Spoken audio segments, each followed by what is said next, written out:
Hey, this is Byron. I've got Marcy Stamper and Frankie Waller here with me for another segment here of Frankie's life. Welcome, you guys. Really nice to be here and get to hear more of Frankie's stories. Right. Well, thank you very much, and I'm glad to be here too.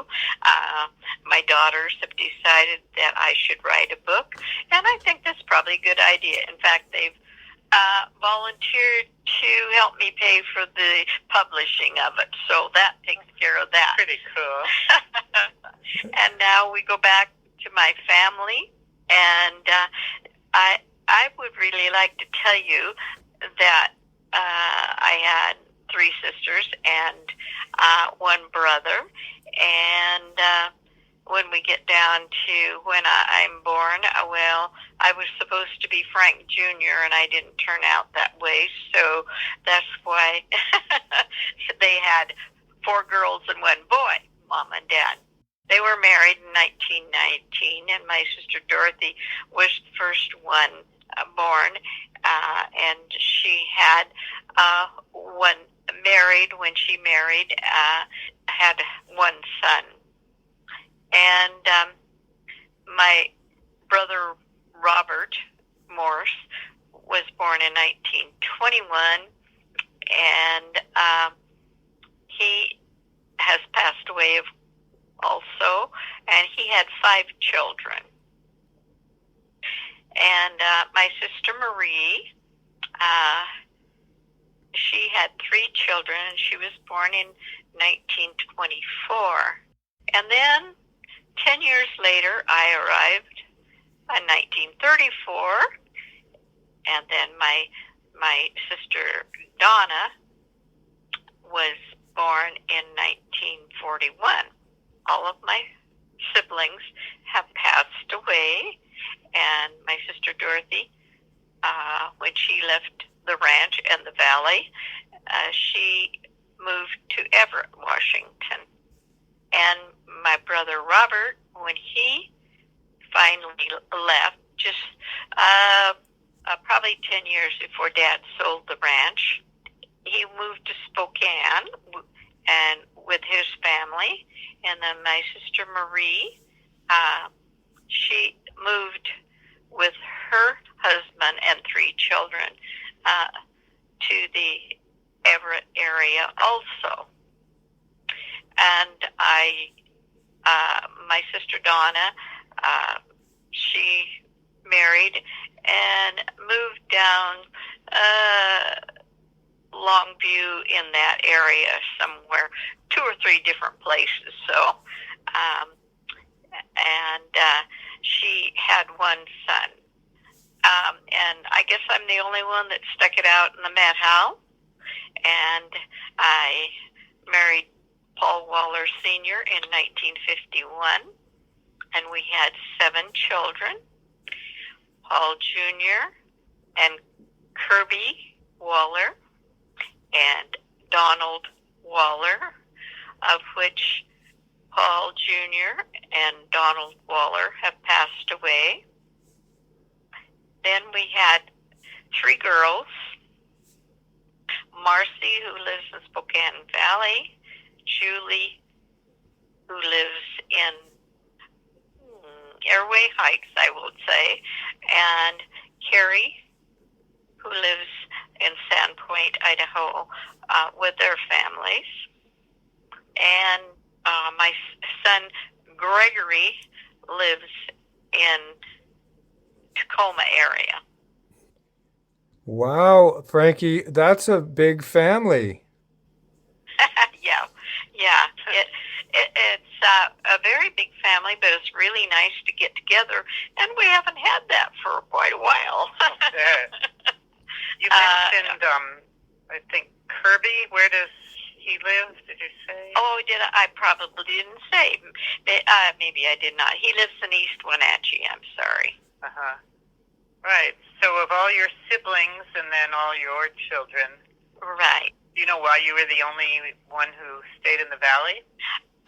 Well, my husband and I, we were married in 51, and we had seven children in 9 years. But he started working after he worked for the Forest Service for a while. He started working for the Okanagan County Road Department, and he worked for them in this area as a worker, and then he was the supervisor for this area for a while. And then he was the Okanagan County. He was the supervisor for the county. And then he retired from that, and he has passed away. Yeah, my condolences on your family members that have passed, Frankie. Yeah. Yeah, I miss all of them. Oh. My boys and my husband too. Yeah. Yeah. This is interesting. Well, to me it is anyway. My husband passed away 5 weeks before our 50th wedding anniversary, and I'm still mad at him. So it sounds like, I mean, your husband was quite busy with his job. Did you work in addition to raising all those children? Or? Well, yes. Probably about 5, I can't remember, maybe 6 years. I worked at the smoke jumper base.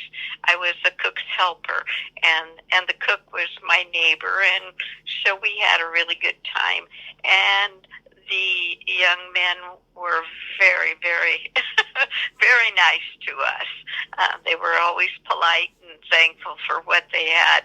And Jean Damon was the head cook, and she could make anything. In fact, she could make 6 pies in half an hour. So she made pies. I made the cookies. Yes, I did that. I forgot to tell you, when I was younger, when I was probably a freshman, sophomore in school, I worked for my sister Dorothy. She had a restaurant where the bakery is now in Twist, and it was called the Horn Inn Cafe. And I worked 2 summers there, my freshman and sophomore year. Really had a good time, because that, you know, when we were going to school, during my time anyway, the Twist kids were Twist kids, and the Winthrop kids were Winthrop kids, and we didn't mingle all that much. So I had a really fun time getting to know quite a few of the people down there, which is, they've still become my friends. So it was something that just happened because I went to work for her. Oh, nice. And let's see, what else did I do? What other work did I do? Oh, I was the U.S. Census taker in 1970, 1980, and 1990. You mean you went door to door to make sure people would answer the questions? Yes, I did. However, I had the experience after the first round, and they made me the supervisor of the other people that were going from door to door in the valley.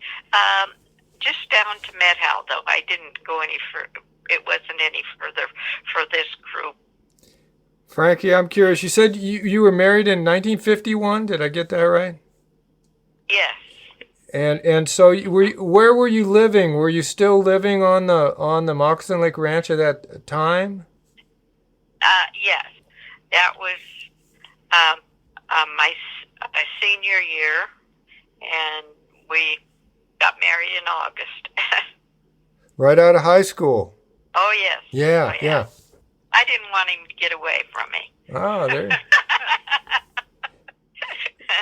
Did you live on the ranch until it was sold? No, I did not, because when I got married, then it was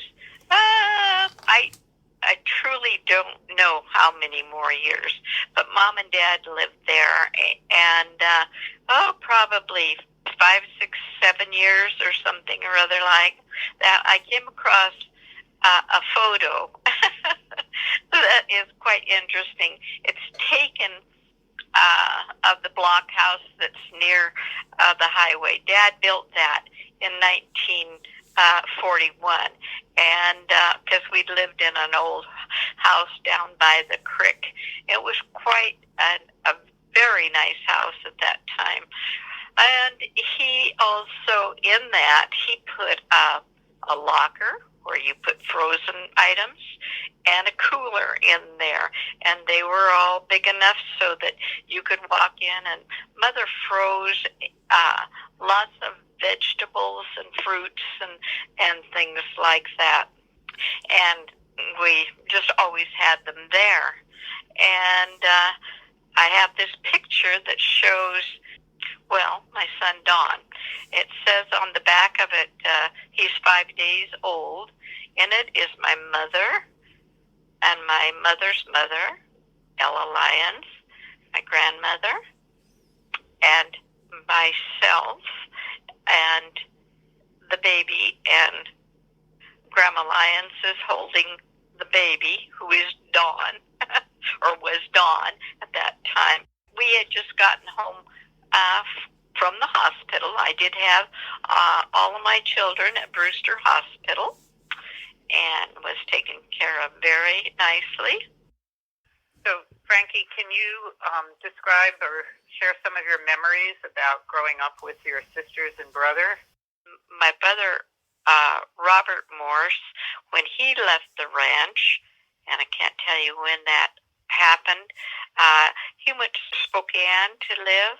He worked for Acme Concrete Company, and they toured the western states building roads.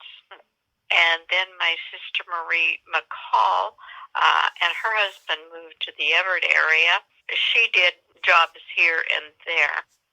Mac was, well, he was always called Mac McCall. Can't think of what his first name was.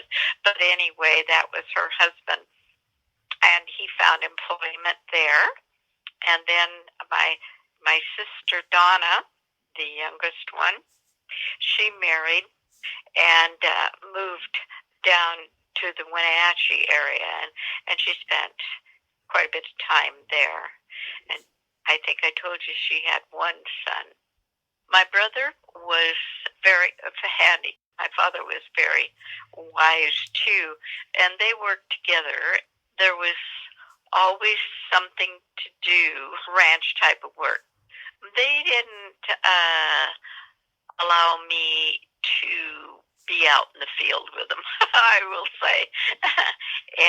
But when I was younger, and probably in school, there was this fellow named Jimmy Stevens, and he and his mother, Aunt Molly, was what we called her, and they lived up, I think that house is still there. It's just at the bottom of the creek as you're going up Patterson Lake. Jimmy did the chores, like milk the cows and do this, that, and the other thing. And one of the things that I found really interesting was Aunt Molly chewed snooze. And she had a spittoon that was in the middle of the living room, and she could hit that spittoon, ba-doing, it would rock back and forth. Oh, that's great. And you said that you weren't allowed to work in the field, so even though, managing this whole ranch is a pretty big task, and there were all these daughters and only one son, is that how your parents worked it? Did they feel none of the girls should work in the field? Well, I guess they did, because we didn't do that. Dad hired people, like I was telling you. This Jimmy Stevens, he and Aunt Molly lived there for many, many years. And then when it was, harvest time or something like that, he would hire other people. A lot of that was done around here about that time. They would take like the young, maybe junior, senior in high school and tell them, I want this done, that done. Mostly my father and brother were running the tractor and mowing the hay, and we had a great big haystack, I called it. It's kind of in the middle of the field, and so they would put the bales of hay on the back of the truck and take them to this place. Well, it was in the middle of the field, and then they would stack them all there, and then it was kind of centralized. So when they would feed the cattle in the wintertime, it was very close just to go get it with a sled or something or other. That was what was used usually in the wintertime, was a sled, a big sled with, horse team, which was fun to ride on. So you got to do that part. Oh yeah, I got to do that part. I didn't do any of the other. Actually, though, I was telling you that my mother and we were quite busy canning and freezing things, and Mother had a huge garden, always had a huge garden. But one of the things that always amazed me was that she kept a couple of rows in the garden for her flowers, gladiolus, and I don't know what all else she had there, because she didn't have time to do it, around the house that's the block house, I call it, the one that's closest to the highway there. We did a lot of canning and that sort of thing. So I knew how to can. We would get about 6 boxes of peaches, and they were boxes. They weren't lugs then, or they were apple boxes.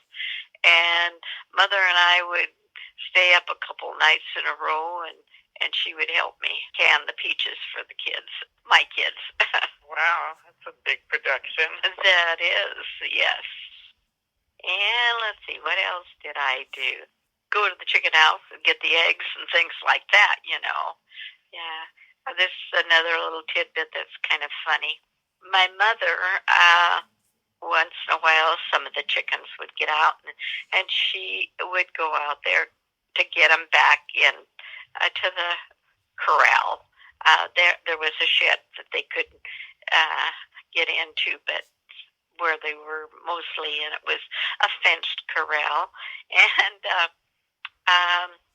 she got so that we told her she couldn't go out to get them back in anymore.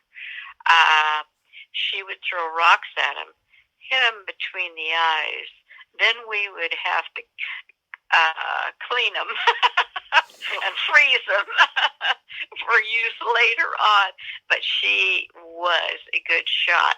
And if you probably don't remember the carnivals. We used to have carnivals here in the Winthrop area, Twist, I assume too, and they would have those where they would stack up the milk bottles, and then you stood back so far and threw a ball at them.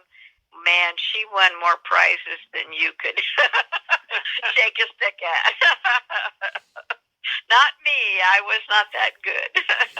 So when she was doing that with the chickens, was it her aim to just get them back in the corral, or she was actually looking to make some dinner? No. I don't know how many times we cleaned a chicken and and froze it. And she used to kill some of the chickens when I was in high school, and she would get them all cleaned, and we had 2 laundry tubs in the basement there, and she would clean that all out, and then she would put them in water, and it was my job.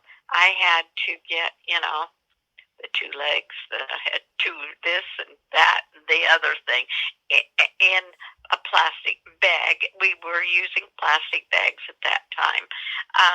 to go to the freezer. So there'd be one chicken in each bag. So that was my job when I got home from high school. I just had a thought, Frankie. How did you wash clothes with your mother, your father, and your kids? How was that done? Do you remember? Did you help out with that as you grew older? Or? Oh, sure. Yeah. Yeah. Well, Mom had an old washing machine with a wringer. Yep. And that's how she washed our clothes, always that way. And when I got a little older, she got a washer and a dryer. And so that was just before they sold out. I don't even think I was at home during when that was going on. But I remember the wringer. She would put it there and wash the clothes. Always had nice, clean clothes. Absolutely. Try to keep your fingers out of the wringer. I remember that part. Yeah. Yeah. Did she make your clothes? No, my mother was not a seamstress, and that's where I think I am not a seamstress either. I had friends, this was kind of that their parents made some of their clothes, but each fall we would go to Wenatchee, and my mother would. This was when I was in elementary, almost till I got to high school. I would get one red dress and one blue dress, and that's what I wore to school. Changing them maybe not every day, of a couple of days anyway, and the first thing she would mostly say when I would get home from school was, "Go change your clothes. Put on your play clothes." And if you had wanted a dress in a different color, would that have been okay? I'm not sure that at that time much of anything was in a different color. Now we have green and black and everything. I don't think there was that variety at that time. Well, because all of my friends, it was more or less the very same thing. No one was put down for what they wore or anything like that. And of course, we did not wear pants. I wore long brown socks with a garter belt in the wintertime. Was it warm enough? Yeah, I always felt like I was warm enough, yes. The school bus came, that's another thing that's quite interesting. School bus came and turned around in the yard there at the ranch by the blockhouse. And I started school from living up there, so I wasn't down near the creek. However, there was another fellow, a young man, who lived, probably 1.5 or 2 miles up the road. It's the house that's just on the flat after you get going up to Patterson Lake. And he had to walk down to our house to catch the bus. When he was in high school, I had to be, probably 3 or 4 years younger than him. He was on a ski team. There was a Winthrop High School ski team at that time. And Charlie Kaler was another one. He lived here for quite a few years after he got out of school. Did they ski at the Loop or? No, there was no ski. I think it was more of a kind of a cross country than a downhill. But I remember watching them, those fellows. The school, you both know where the school was, don't you? Yeah, right where the Winthrop Physical Therapy is now. Right. There was a very much more pronounced slope there that went down to the flat, and then it was kind of even with the river in that bottom part, but it was higher and extended more so than it is now. And we could watch them skiing off of that because we had big windows in the school. And you had to walk by them just to see them skiing down there if it wasn't playtime.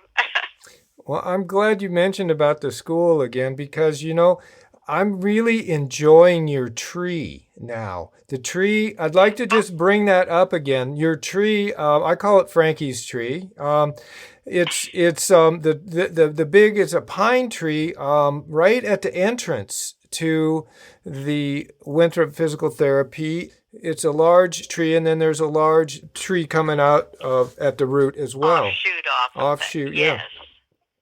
And I'm really, it's interesting how just having a conversation, how we started out, just having a conversation, and you brought that up, and I'll be darned if that tree has a lot more meaning for me now than it ever did before.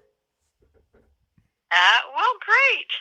I'm glad because I don't want anyone to cut it down. Yeah, that's my Been there a long time. Absolutely, yeah. Okay, Frankie, we really appreciate you're a really good storyteller. Oh, well, thank you. And thank you, Marcy, for your contributions here. This has been an interesting conversation. Well, thanks for including me. It's really a fascinating opportunity. I love hearing people's stories about their lives here. In the Methow, huh? Yeah. In the Methow. Well, thank you both. I appreciate it. Thank you.